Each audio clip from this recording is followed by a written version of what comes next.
नमस्कार, स्वागत है आपका खास कार्यक्रम देश देशांतर में। मैं हूं आरफा खानम शेरवानी। कार्मिक और प्रशिक्षण विभाग ने आरटीआई एक्ट में संशोधन को अपनी मंजूरी दे दी है और कम से कम इस एक मुद्दे पर सभी राजनीतिक पार्टियों की राय भी एक है कि उन्हें आरटीआई के दायरे से दूर रखा जाना चाहिए। 5 अगस्त को शुरू हो रहे मानसून सत्र में सरकार इस पर विधेयक लाएगी। इसी के साथ सीआईसी यानी कि केंद्रीय सूचना आयोग के राजनीतिक पार्टियों को सूचना के अधिकार कानून के दायरे में लाने के फैसले पर अमल नहीं हो सकेगा। क्या नतीजा निकलेगा इस कदम से? किस तरह से जो राजनीतिक दलों में पारदर्शिता के जो सवाल हैं वो कैसे हल होंगे? लेकिन इस पूरी प्रक्रिया में जिस तरह से जो डेमोक्रेटिक प्रोसेस यानी लोकतांत्रिक जो प्रक्रिया है उसको बेहतर बनाने की कोशिश हो रही है। कुछ लोग ये भी दलील दे रहे हैं कि क्या वाकई जो इलाज करने की कोशिश की जा रही थी पहले, क्या वो बीमारी से ज्यादा खतरनाक है? लेकिन जो मूल मुद्दा है भ्रष्टाचार का, जो मूल मुद्दा है पारदर्शिता का, वो बचा हुआ है। उसे कैसे हल किया जाए? मेरे साथ कई खास मेहमान मौजूद हैं इस मुद्दे पर चर्चा के लिए। मेरे साथ हैं एमएम अंसारी जो कि फॉर्मर सेंट्रल इंफॉर्मेशन कमिश्नर हैं। इसके अलावा मेरे साथ आरटीआई एक्टिविस्ट सुभाष अग्रवाल हैं। सुभाष जी, आज के दिन जाहिर है नाराज होंगे कि जो उनकी पहल थी वो दरअसल एक तरह से जो रंग लाई थी वो वापस लौटने की तैयारी उसकी हो रही है। और मेरे साथ नूर मोहम्मद साहब हैं जो कि फॉर्मर डेप्यूटी इलेक्शन कमिश्नर हैं। इसके अलावा दोनों बड़ी राजनीतिक पार्टियां हैं, सत्ता पक्ष और विपक्ष, उनको भी हम उनसे भी बातचीत करने की कोशिश करेंगे। B S Shastri national spokesperson है बीजेपी के, वो भी मेरे साथ मौजूद हैं। और हम कोशिश करेंगे कि कांग्रेस पार्टी के नुमाइंदे को भी अपने साथ जोड़ें। सबसे पहले मैं आपसे शुरुआत करना चाहती हूँ सुभाष अग्रवाल, कि जिस तरह से जो कोशिश आपने की कि पारदर्शिता लाई जाए पॉलिटिकल पार्टीज में, कई तरह के सवाल उठते हैं कि जो पैसा जाता है दरअसल वो भ्रष्टाचार की सबसे बड़ी जड़ है और वही हमें आगे सरकारों के तौर पर ट्रांसफर होता हुआ नजर आता है। आज जबकि इस तरह की कोशिश हो रही है और उम्मीद कमोबेश की जा रही है कि 5 अगस्त के बाद ये मामला पलट जाना चाहिए, क्या प्रतिक्रिया है आपकी? देखिए, बड़ा दुर्भाग्यपूर्ण है। अगर सीआईसी के फैसला इतना बढ़िया लिखा हुआ था कि अगर उसमें कोई खोट नजर आता था तो पॉलिटिकल पार्टीज को या किसी को भी, जो भी संबद्ध पक्ष था, वो इसे कोर्ट में चैलेंज करते, पर किसी में इतना साहस नहीं हुआ कि जो उसे कोर्ट में चैलेंज कर सके। और अब ये एक शॉर्टकट रूट अपनाया जा रहा है, इसे लेजिस्लेशन द्वारा इसे प्रभावित करने की कोशिश की जा रही है। ये वास्तव में दुर्भाग्यपूर्ण है। और देखिए, ट्रांसपेरेंसी जो है ये खाली फंडिंग में नहीं है, फंडिंग बहुत बड़ा इशू है। ये कहते हैं हम इलेक्शन कमीशन को हिसाब किताब दे रहे हैं, सिर्फ 20% का हिसाब दे रहे हैं। 20,000 रुपए से ऊपर का कोई ये वेबसाइट पे डालते हैं। लेकिन आपको नहीं लगता कि जो समर्थन में दलीलें थी वो काफी कमजोर थी? किस समर्थन? ये समर्थन में कि ऐसा होना चाहिए कि आरटीआई के दायरे में आना चाहिए पॉलिटिकल पार्टीज को। आपको ऐसा नहीं लगता जो जिस तरह से कहा जा रहा है कि आप इलाज, आपकी मंशा तो अच्छी है, आपका इंटेंट तो अच्छा है, लेकिन जो इलाज करने की आप कोशिश कर रहे हैं कहीं ना कहीं उसके नतीजे बहुत खराब आ सकते हैं? नतीजा कोई खराब नहीं आता। आरटीआई एक्ट में जो सेक्शन 8(1) है उसमें इतनी एग्जम्पशंस हैं कि उससे ये बहुत सारा, उसमें बहुत राइडर्स हैं, तो जो पब्लिक अथॉरिटीज बनती हैं उनमें बहुत एग्जम्पशंस आ जाती हैं।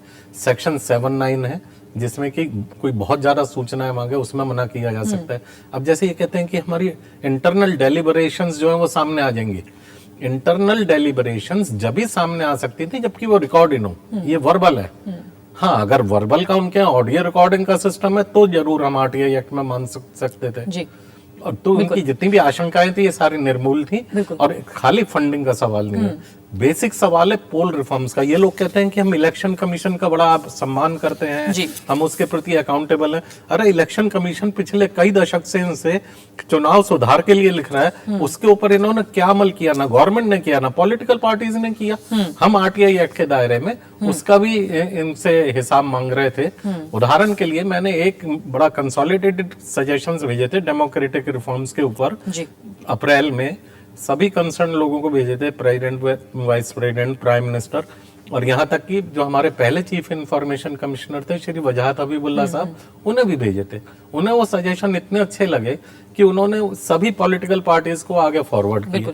मैंने एक क्वेरी इनको लगाई, मैंने कहा जो सजेशंस आपको फॉरवर्ड किए गए थे वजाहत हबीबुल्लाह साहब ने, उसके ऊपर आपने क्या कार्रवाई करी?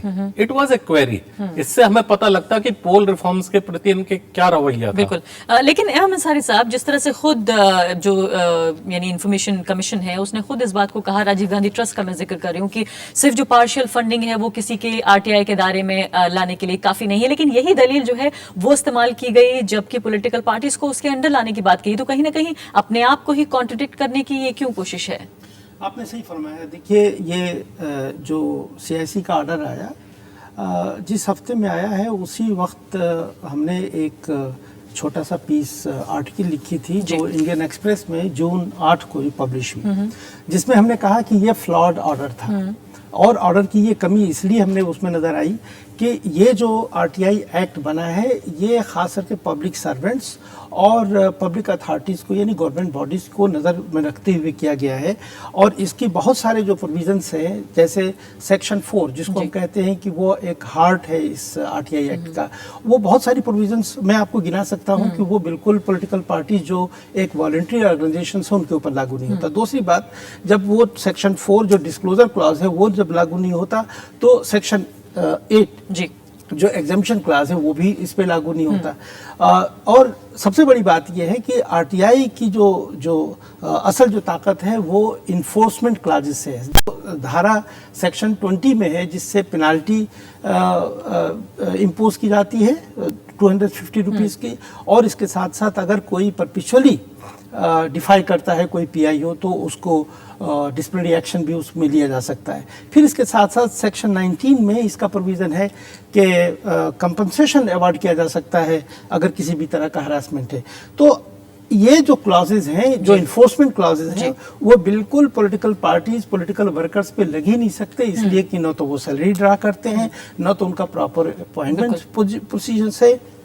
और फिर इसके साथ साथ जैसा कि हम देखते हैं कि हमारी तमाम पॉलिटिकल पार्टीज जो हैं एक फैमिली फिफ्टम बनी हुई तो यानी कि आपको लगता है कि ये जो है एक तरह से ओवर एंथुसियाज्म है जिसके तहत ऐसा किया गया। एग्जैक्टली बहुत ही अच्छा। जहां रहा सवाल ट्रांसपेरेंसी का, तो वो ट्रांसपेरेंसी तो हम फिर भी और अकाउंटेबिलिटी हम तलाश कर सकते थे और we could hold them accountable, इसलिए कि जो पैसा लेता है वो पॉलिटिकल पार्टीज है, जो पैसा देता है वो भी गवर्नमेंट डिपार्टमेंट से हम उनसे पूछ सकते हैं कि टैक्स के दायरे में तो आ ही रहे हैं। बिल्कुल आ रहे हैं। और अग्रवाल साहब, सबसे बड़ा सवाल ये उठता है कि आप जिस ब्लैक मनी का जिक्र कर रहे हैं आरटीआई के तहत, ब्लैक मनी पे तो आप नहीं सवाल जवाब मांग सकते, वो तो जिसको छिपाना होगा वो उस तरह से छिपाएगा, यानी कि जो व्हाइट मनी है उसके लिए तो आपके पास पहले ही अवेलेबल है सारी चीजें, टैक्स के अंडर वो आता है, आप उससे तो इन्फॉर्मेशन ले ही सकते हैं। ब्लैक मनी को छोड़ दीजिए, व्हाइट मनी भी ये लोग छिपा रहे थे, कोई एक्सपोज नहीं होना चाहिए चाहता था। लेकिन ये तो तरीका है नहीं, अब तो आपके पास पैन नंबर है एसोसिएशन के, आप जहां पैसा ट्रांसफर करेंगे सब जगह पता चलता है ना। जो वेबसाइट पे डाल रहे थे वो 20,000 रुपए से ऊपर था।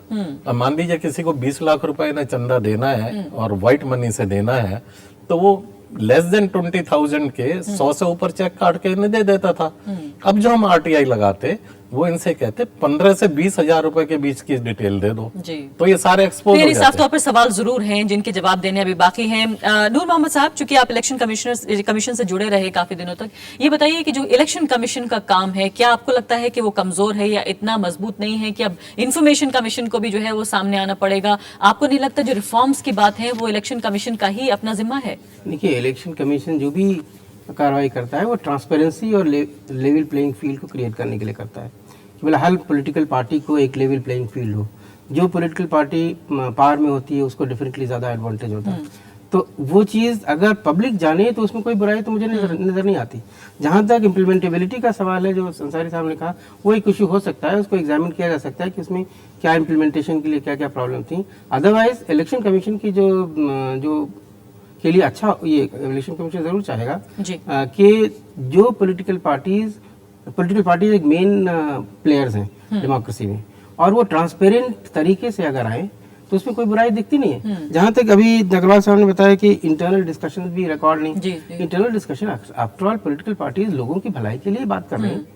अगर इंटरनल डिस्कशन में कोई ऐसी बात तो नहीं करेंगे कि जो पब्लिक की, लेकिन कहीं ना कहीं ये उस कॉन्ट्रडिक्शन में भी आता है कि जो फ्रीडम ऑफ एसोसिएशन है कि आप एक पार्टी बना सकते हैं, कहीं ना कहीं जैसे माना मेंबर्स जो हैं, मेंबरशिप के बारे में भी जानकारी लेनी थी, जो कैंडिडेट हम खड़े कर रहे हैं पॉलिटिकल पार्टीज के तौर पर वो भी जानकारी, तो कहीं ना कहीं आपको लगता है कि जो पॉलिटिकल प्रोसेस की जो अपनी एक स्वच्छंदता है, जो अपनी एक आजादी है, कहीं ना कहीं उसके रास्ते में भी ये चीज आएगी? फ्रीडम ऑफ एसोसिएशन में भी जैसे जब भी पॉलिटिकल पार्टी बनाई जाती है उस वक्त एक रिकॉर्ड एक दिया जाता है डॉक्यूमेंट, जिसमें वो कहते हैं कि हम किसी कास्ट के बेसिस पे वोट नहीं मांगेंगे, रिलीजन बेसिस पे वोट नहीं मांगेंगे, लैंग्वेज और किसी और रीजन पे नहीं, एकदम मेरिट पे ही हम वोट मांगेंगे, सब लिख के देते हैं पहले से।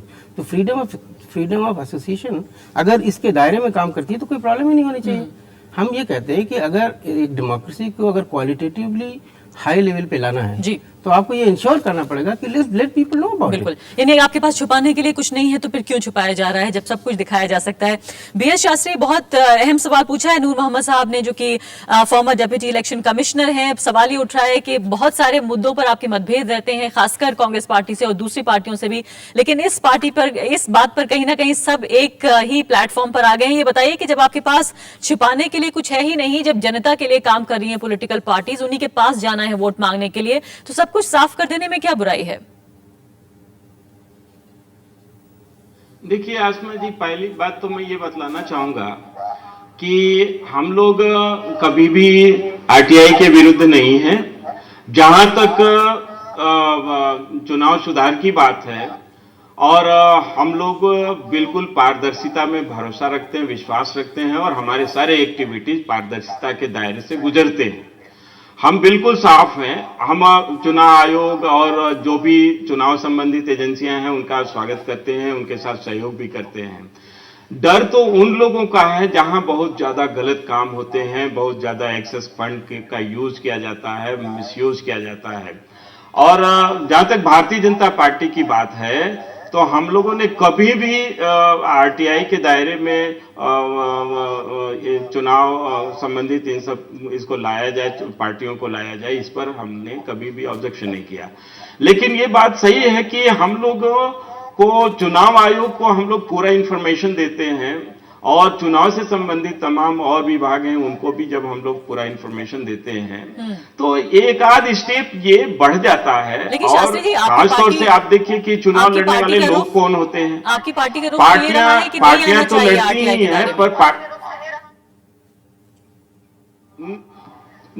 पार्टनर क्या कह रहे हैं जी, आपकी पार्टी का रुख ये रहा है कि आरटीआई के दायरे में नहीं आना चाहिए। ऑल पार्टी मीटिंग में तमाम पार्टियों इंक्लूडिंग बीजेपी, जिन्होंने ये बात तय की है कि वो ये चाहते हैं कि इसको लेकर विधेयक लाया जाए पार्लियामेंट में, और वो नहीं चाहते कि आरटीआई के दायरे में लाया जाए अब पॉलिटिकल पार्टीज को, उसमें बीजेपी भी शामिल है।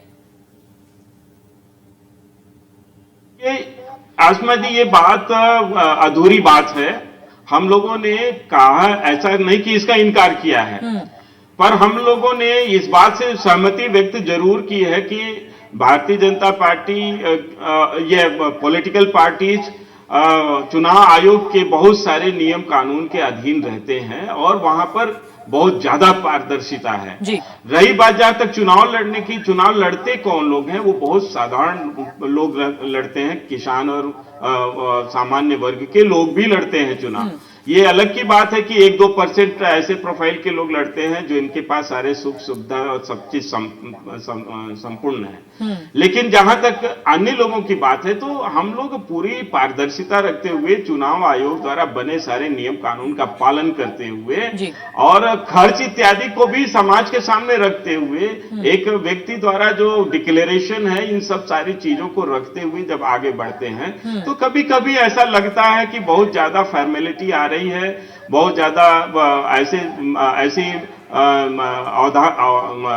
बातें आ रही हैं जिसका कि पूर्ण करने में थोड़ी सी कठिनाई हो सकती है। कठिनाई इस बात का नहीं कि हम पारदर्शिता को छिपा के कोई ऐसा काम कर रहे हैं जिसका जो समाज विरोधी है, बल्कि कठिनाई इस बात का आता है कि बहुत सारे हिसाब किताब रखने के लिए, उसमें उलझने के लिए 18 दिन का तो चुनाव होता है। उस 18 दिन के चुनाव में अगर हमारे सारे कार्यकर्ता हिसाब किताब में ही लगे रह जाए, हमारे सब कुछ, तो हम चुनाव लड़ के हमको अपनी बातें समाज के बीच में उलझन होगी और हिसाब किताब में वक्त जाया होगा। वापस आती हूँ आपकी तरफ, शास्त्री जी वापस आती हूँ। इस वक्त राजीव गौड़ा मेरे साथ मौजूद हैं, जो कि स्पोक्स पर्सन है कांग्रेस पार्टी के, फोन पे मेरे साथ हैं। वो राजीव गौड़ा जी, ये बताइए कि फिलहाल ऐसे वक्त में जबकि कहीं ना कहीं पॉलिटिकल पार्टीज और पॉलिटिशियंस जो है उनकी क्रेडिबिलिटी काफी हद तक दांव पे लगी हुई है, जितने सारे स्कैम्स आए हैं, जितने भ्रष्टाचार के आरोप हैं, ऐसे में अगर खुद कांग्रेस पार्टी सरकार में चुकी हुई सबसे बड़ी पार्टी है, अगर लाती है इस विधेयक को, आपको इस बात की फिक्र नहीं है कि चुनाव से कुछ ही दूरी पर आप खड़े हैं, कहीं ना कहीं मैसेज बहुत अच्छा नहीं जाएगा? ऐसा इंटरप्रिटेशन अच्छा नहीं है, क्योंकि ये इलेक्शन रिफॉर्म के बारे में बहुत काम करना पड़ेगा कि वो इलेक्शन एक्सपेंडिचर लिमिट्स जो है उसको बदलना पड़ेगा, और हमको सोचना पड़ेगा कि ये आरटीआई का जो इंटरप्रिटेशन है, इसमें से क्या फायदा मिलेगा। बेसिकली कई लोग कई पार्टियों में ब्लैक मनी भी आता है इलेक्शन के समय। अब हम 20,000 के ऊपर जो है उसको डिक्लेयर कर रहे हैं, तो उसके नीचे तो जो आता है उनमें से कई पार्टियों में वो ब्लैक मनी भी आ सकता होगा। तो अगर ये उसको भी डिक्लेयर होना चाहिए, तो ऐसा होगा कि वो डिक्लेयर नहीं होगा। और जो we are all trying to bring everything out into the open, this may not help it. That's our concern. The second thing is, you सोचिए जी, ये इंटरप्रिटेशन जो है ये पब्लिक अथॉरिटी का, ओके, मैं इंडियन एक्सप्रेस में एक कॉर्पोरेट पीस लिखा था पर्सनल कैपेसिटी में कि अगर ये आरटीआई पॉलिटिकल पार्टीज को के ऊपर लेना है, तो इस पे ये बहुत कम फंडिंग है। हमारे देश में इलेक्शंस के लिए बहुत खर्च होता है जस्ट लोगों के साथ कम्युनिकेट करने के लिए, और इसलिए स्टेट फंडिंग लेके आइए। स्टेट फंडिंग लेके आते तो हमको हिसाब लिखने के लिए लोग मिलेंगे। बिल्कुल। राजीव गौड़ा जी, बहुत महत्वपूर्ण आपने सवाल उठाया है कि क्यों ना स्टेट फंडिंग को इंट्रोड्यूस किया जाए, सामने लाया जाए। लेकिन आप सबसे बड़ी पार्टी हैं, अगर आप ऐसा चाहेंगे तो हमें उम्मीद है कि दूसरी पार्टियां भी इसका जरूर समर्थन करेंगी। मैं जो सवाल आपसे पूछना चाह रही हूँ वो ये कि क्या आपको ऐसा नहीं लगता कि परसेप्शन जो है कहीं ना कहीं वो बिगड़ जाएगा, इससे पहले कि इस डिटेल में जनता जाए कि जो पब्लिक अथॉरिटी है वो किसको कहा जाए, उसकी परिभाषा क्या हो, उसकी डेफिनेशन क्या हो, क्या गलत क्या सही, कहीं ना कहीं परसेप्शन बिगड़ जाएगा कि पॉलिटिकल पार्टीज जो हैं वो बचना चाहती हैं ट्रांसपेरेंसी के सवालों से। एक समस्या है, एनजीओ वालों और आप मीडिया यही प्रश्न ले रहे हैं कि क्या छुपाने के लिए क्या है। छुपाने के लिए कुछ नहीं है, ये just an interpretation that is incorrect. Okay, so framing in the public discourse is as if political parties have something to hide. They don't. It's just that political parties are also movements. Election के समय में जोश से लोग आते हैं, कुछ donate करते हैं। ये इलेक्शन कैंपेन के समय में हम सिर्फ अकाउंट्स और रसीद देने में समय नहीं बीत सकते। सो आप सही कह रहे हैं, आप भी कह रहे हैं कि बाकी पॉलिटिकल पार्टीज भी मूवमेंट्स की तरह होते हैं। लेकिन सुभाष अग्रवाल जो कि जाने माने आरटीआई एक्टिविस्ट हैं, जिन्होंने इस बारे में काफी काम भी किया है, उनका ये कहना है कि दरअसल जो हम रूल्स रेगुलेशंस बनाते हैं उसका भी पॉलिटिकल पार्टीज बहुत अच्छे से इस्तेमाल करना जानती हैं कि कैसे उससे बच के आगे निकला जाए। उनका ये कहना है क्योंकि 20,000 के ऊपर अकाउंटेबिलिटी है जवाब देने की, तो बहुत बार ऐसा हो सकता है, ऐसा हुआ भी होगा कि 15,000 से 20,000 से नीचे लोग जो हैं वो चेक्स दे दें या फिर कैश दे दें। और एक इशू है, हमारा रूल्स जो हम सृष्टि किए हैं वो हमको बहुत तकलीफ दे रहे हैं। ओके, हमको क्लीन पॉलिटिक्स चाहिए। अगर हम इलेक्शन एक्सपेंडिचर लिमिट बहुत लो रखते तो सब लोग उसके वो गोपीनाथ मुंडे बोले थे ना, दूसरा रिटर्न्स फाइल करते हैं और उसका दूसरा काम करते हैं। आजकल इलेक्शन कंट्रीब्यूशंस के लिए टैक्स डिडक्टिबिलिटी है, पर कॉर्पोरेट नहीं, कॉर्पोरेशंस या लोग सब उतना डिक्लेयर नहीं करते, क्योंकि उसको एक वो worried that if the candidates they donated to, the parties they donated to did not win, then उसको तकलीफ देंगे वैसा। तो इसलिए ये सब ये बहुत सारे सुधार करना चाहिए। नूर मोहम्मद साहब प्रतिक्रिया देना चाहते हैं। राजीव गौड़ा। नूर मोहम्मद साहब, मुझे ये कहना है कि जहाँ तक इलेक्शन एक्सपेंडिचर की बात आती है, लोग कहते हैं कम है। मेरे पास रिकॉर्ड है पिछले 2012 के इलेक्शंस का, जो स्टेट इलेक्शंस है, उनमें जो 90% जो पूरी सीलिंग है उसका 90% जो जीतने वाले सिर्फ 1% है, और जो बिलो 50% लगभग 51% लोग जीते हैं जी। तो एक्चुअली मच लेस खर्चा करके भी लोग जीत रहे हैं। तो ये कहना है कि बहुत ज्यादा पैसा ही जिता सकता है, मुझे नहीं लगता है कि ये बहुत ज़्यादा स्ट्रांग आर्गुमेंट। लेकिन एक बड़ी पार्टी के बड़े नेता ने कहा है कि जो भी लिमिट्स हैं इलेक्शन कमीशन की वो दरअसल बिल्कुल बेमानी है, उन्होंने इतने करोड़ रुपए खर्च किए हैं। तो क्या माना जाए कि वाकई ये स्लिप ऑफ टंग हो सकता है कि या तो ये जो उन्हें पब्लिक में ये बात नहीं कहनी थी लेकिन उन्होंने सच्चाई कह दी है। या तो वो सही नहीं है। अगर वो सही है तो 90% से ऊपर सिर्फ 1% लोग जीते, यानी बाकी लोग जो है जो 50% से कम खर्चा जिन्होंने किया, लिमिट से 50% कम खर्चा किया, वो लगभग 51.3। लेकिन अंसारी साहब कैसे किया जाए? अगर आप आरटीआई के दायरे में भी नहीं लाते हैं लेकिन पब्लिक में परसेप्शन हो, ये सच्चाई भी है, हम जानते हैं कि कितना फिल्दी मनी, जैसे ऑब्सीनिटी की हद तक कहते हैं आप, इतने अमीर लोग हैं जो चुनाव लड़ रहे हैं और किस हद तक पैसा खर्च करते हैं। किस तरह से हम ये माने कि इस पर काबू कैसे लाया जाए, और खासकर ऐसे दौर में जबकि ये भी सवाल उठ रहे हैं कि इंडस्ट्री और पॉलिटिक्स का जो एक नेक्सस है उसे कैसे तोड़ा जाए? बिल्कुल, देखिए आपका जो बेसिक सवाल है वो ट्रांसपेरेंसी और अकाउंटेबिलिटी की है, लेकिन मैं आपको पहली बात तो ये बताना चाहता हूँ कि आरटीआई एक्ट सिर्फ जो है वो एक्सपेंडिचर के ब्यौरे से ताल्लुक़ नहीं रखता, बल्कि उसमें डिसीजन मेकिंग प्रोसेसेस, उसके इम्प्लीमेंटेशन और आउटकम्स ऑफ वेरियस एक्टिविटीज़ का भी सवाल होता है और उससे आरटीआई से जाहिर होता है। लेकिन जहाँ सवाल सिर्फ अगर पैसे का है तो मैं समझता हूँ कि अगर पॉलिटिकल पार्टीज पब्लिक अथॉरिटी नहीं है तो जो पैसा दे रहा है वो तो पब्लिक अथॉरिटी है, उससे पूछा जा सकता है कि आपने कितना पैसा किस पार्टी को दिया और किस मकसद से दिया, और क्या उसकी आपने उससे जवाबदेही ली कि हमने आपको इतना पैसा दिया तो इसका आउटकम क्या है। एक बात। दूसरी बात ये कि अगर आपको पॉलिटिकल पार्टी से ही लेना है तो इस एक्ट में इसका प्रोविजन है अंडर सेक्शन 2F, जिसका मैंने जिक्र किया कि कोई भी इंफॉर्मेशन जो पब्लिक अथॉरिटी ले सकती है वो एक सिटीजन भी उसके जरिए ले सकता है। यानी इसमें इलेक्शन कमीशन की जिम्मेदारी दी गई है कि वो तमाम पॉलिटिकल पार्टीज के ऊपर कंट्रोल करें, उनके खर्चे का, उनकी एक्टिविटीज का। तो इसमें आरटीआई के प्रोविजन के हिसाब से अंडर सेक्शन 2F हम सीधे इलेक्शन कमीशन को जा सकते हैं। इलेक्शन कमीशन इन पॉलिटिकल पार्टी से लेकर के ये दे सकता है, इसलिए कि हमारे पास यानी सीआईसी में इस एक्ट के मुताबिक कोई कंटेम्प्ट पावर्स नहीं है, कोई इन्फोर्समेंट क्लासेस नहीं है पॉलिटिकल पार्टीज पे। यानी वो टीथ नहीं है, वो दांत नहीं है जिससे इम्प्लीमेंट किया जा सके, वो फोर्स नहीं है। अच्छा, लास्ट में इसमें कहना चाहूंगा कि जहां ये देखा गया है कि ज्यादातर पॉलिटिकल पार्टीज को जो पैसा आता है वो 20,000 जो कैश में आता है वो 70-75% कलेक्शन उनका इसी पे है।